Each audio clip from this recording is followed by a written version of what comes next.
Bienvenue dans cette nouvelle édition du QG Week-end. Au sommaire, qui du président sortant Ibrahim Boubacar Keïta ou de l'opposant Soumaïla Cissé deviendra le 11e président du Mali.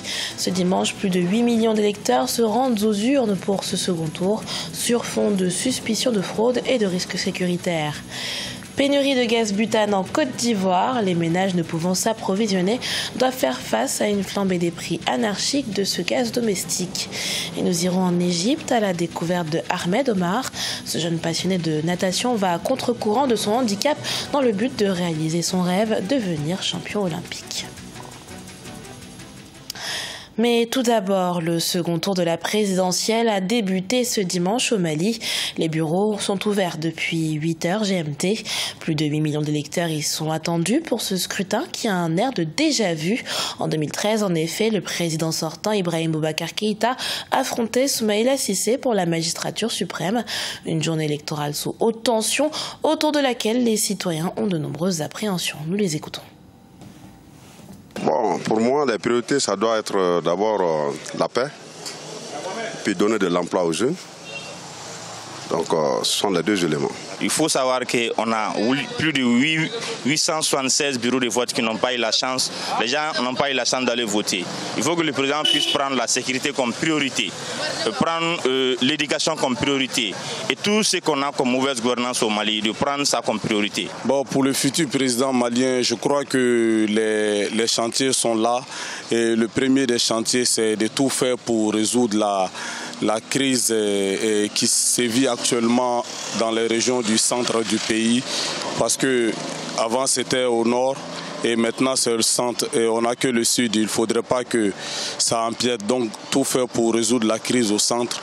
Et aussi, il faut travailler à ce qu'il y ait un dialogue entre les différentes couches sociales. Et aussi de faire en sorte que les grèves qui se sont perpétuées dans le quinquennat dernier ne puissent pas se reproduire encore dans les 5 ans à venir. Polémique autour des conditions de vote des Burkinabés de l'extérieur, qualifiée par l'opposition de divisionniste et dangereuse. L'exclusion de l'usage de la carte consulaire pour les Burkinabés de l'étranger pour voter fait l'objet d'un recours devant le Conseil constitutionnel. On fait le point avec Cheikh Omar Wandaogo. Il fait du vote des Burkinabés de l'extérieur une réalité, mais avec un goût d'inachevé. Le nouveau code électoral voté par le Parlement burkinabé le 30 juillet 2018 consacre la carte nationale d'identité et le passeport comme les seules pièces servant à l'inscription sur les listes électorales et au vote, mais exclut l'usage de la carte consulaire pour les Burkinabés de l'étranger. Un recul démocratique selon l'opposition qui a annoncé avoir introduit un recours au Conseil constitutionnel contre ce nouveau code électoral. Le nouveau code électoral confine les lieux de vote des électeurs burkinabés de l'étranger dans les ambassades et dans les consulats.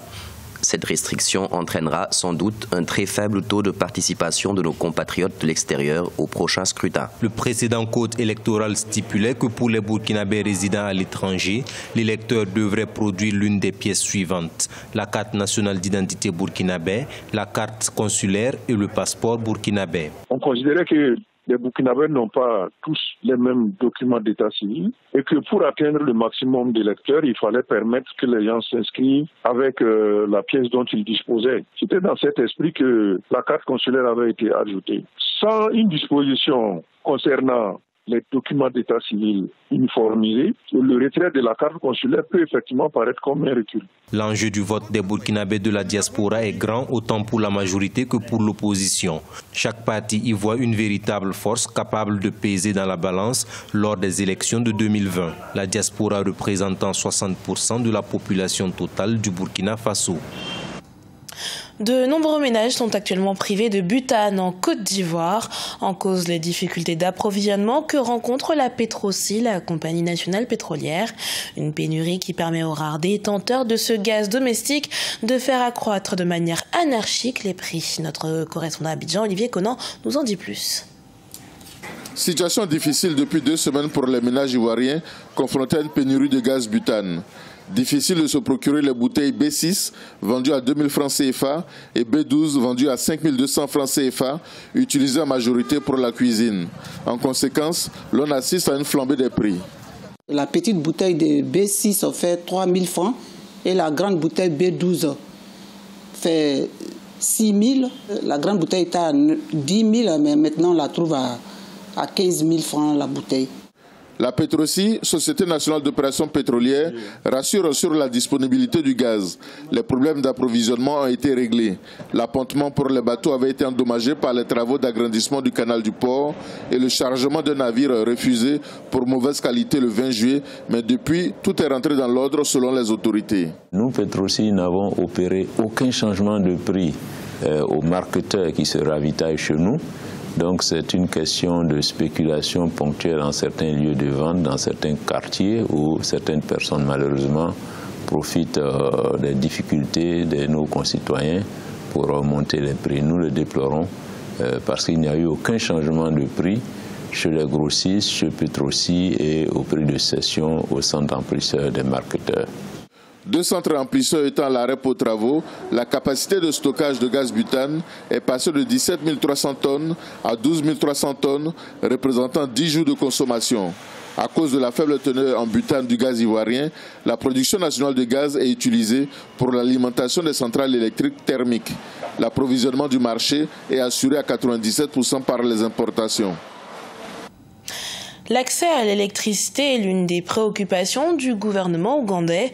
N'arrivant pas à assurer la couverture électrique de l'ensemble de leur territoire, les autorités se tournent vers un projet de construction d'une centrale hydroélectrique, projet qui permettrait notamment de garantir l'accès à l'électricité, en particulier dans les zones rurales. Ange Nomenio. En Ouganda, les populations en zone rurale n'ont quasiment pas accès à l'énergie électrique. Pour répondre à cette préoccupation, les autorités ont lancé un projet de construction d'une centrale hydroélectrique qui, à terme, devrait augmenter la capacité électrique du pays de 23% et réduire le coût de l'électricité.